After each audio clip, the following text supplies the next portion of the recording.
بسم الله والصلاة والسلام على رسول الله. ازيكم يا حبايبي؟ عاملين ايه؟ معاكم عمر للطبخ والأعمال اليدوية. النهاردة هنعمل لحاف البيبي، وإن شاء الله كده بطريقة سهلة وبسيطة وفي إمكانيات أي حد ممكن يعمله، يكون بس بيعرف يخيط، أو لو ما بتعرفش وهتعمليه حتى على ايدك هتعمليه إن شاء الله، مفيش حاجة تقف قدامك أبدا. معانا طبقتين من القماش اهو، حطيناهم ايه على وش بعض، والطبقتين دولت قطعة القماش متر في 80، متر في 80، وهنحطهم كده الوش على الوش. وجيبي بقى زي ما انت عايزة لون واحد تجيبي الطبقتين لون واحد، عايزة تخليه يعني وش شكله زي ما انا عاملة كده، والظهر شكل براحتك بقى خالص، دي حاجة ترجع لك. وقلنا كده ايه، هنحط الطبقتين كده على بعض، ونجيب الطبقة بتاعة الفايبر هنحطها عليه برضو بنفس المقاس، وهنحطها كده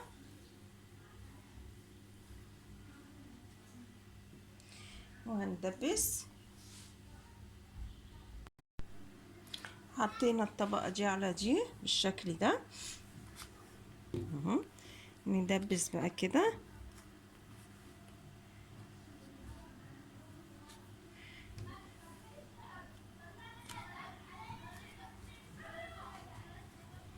اهو، هندبس الطروف بقى كلها كده بالدبابيس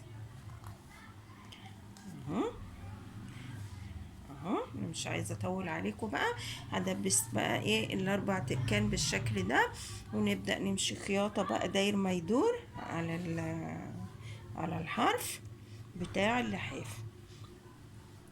سهل جدا وان شاء الله يعني مش هياخد معاكي حاجه.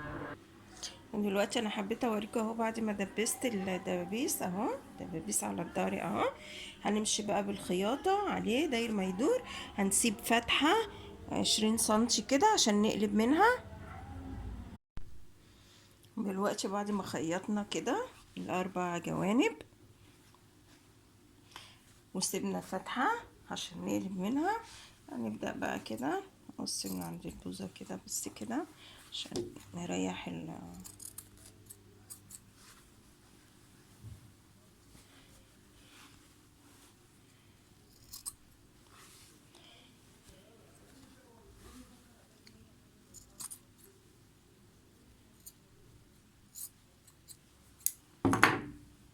نقلبه بقى على الوش من الفتحة اللي سايبينها ديت، ونرجع مع بعض.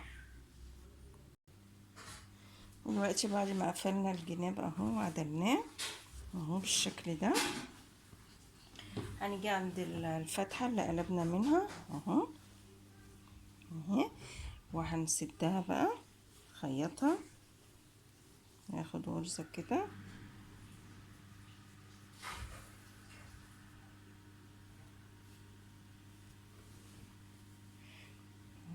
غرزة كده وغرزة كده عشان يبقى ايه خياطة نظيفة ما تبانش.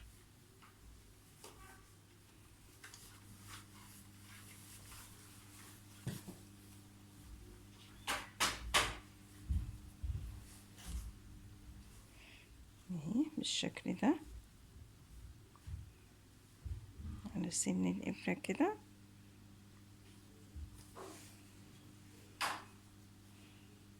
اهو.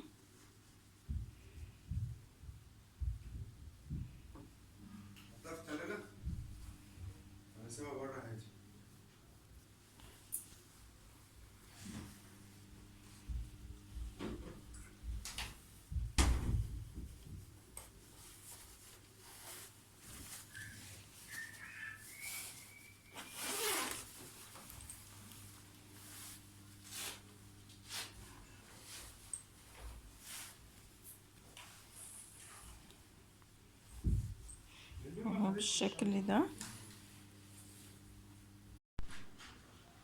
دلوقتي بقى زي ما شايفين كده انا فردته، وحابة اديله التجزيعات بتاعه اللحاف بتاع زمان، بتاع امهاتنا اللي كان المنجد بيعمله.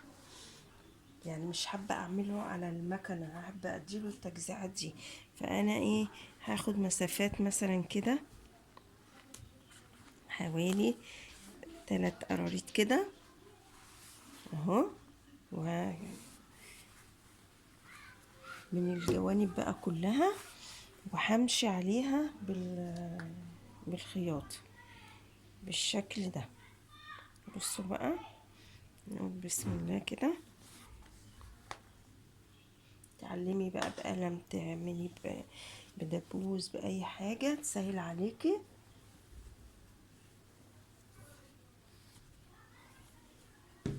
ده عشان تشوفوا اهو،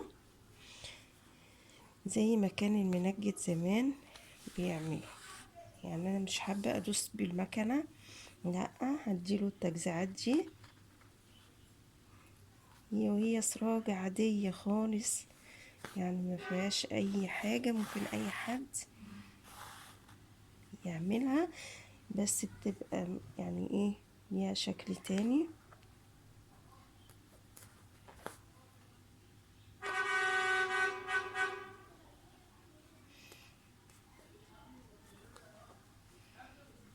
اهم حاجة نمشي ايه، يعني الخط مظبوط.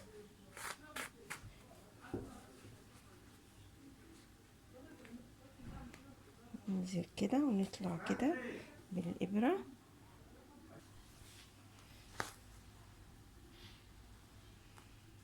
زي ما شايفين كده.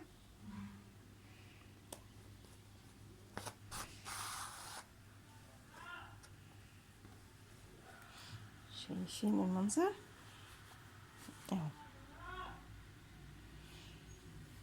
بيدي شكل ايه جميل كده.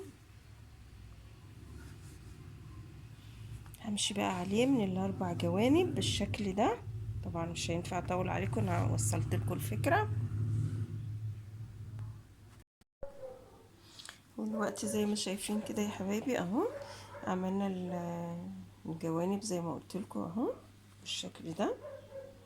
هنبدأ بقى نقيس برضو ايه 10 سنتي كده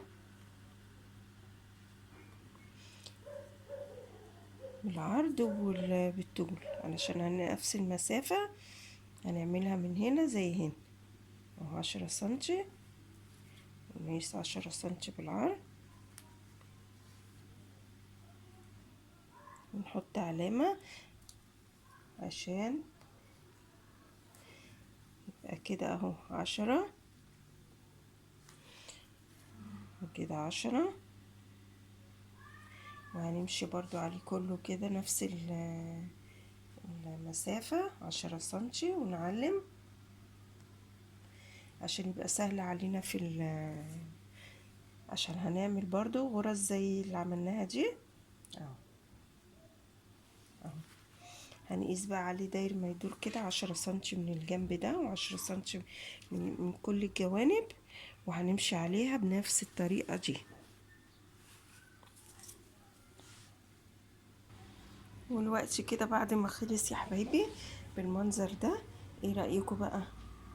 بقى اللحاف جميل زي ما شايفين، وغرز بصوا مدياله منظر حلو. ايه رأيكم؟ حلو قوي. وعلى الوشين بقى تستعمليه على الوش ده، على الوش ده اهو اهو، يعني حاجة جميلة. والخياطة دي مدياله شكل حلو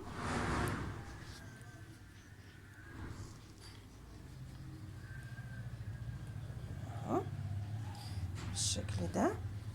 وادي الوش التاني.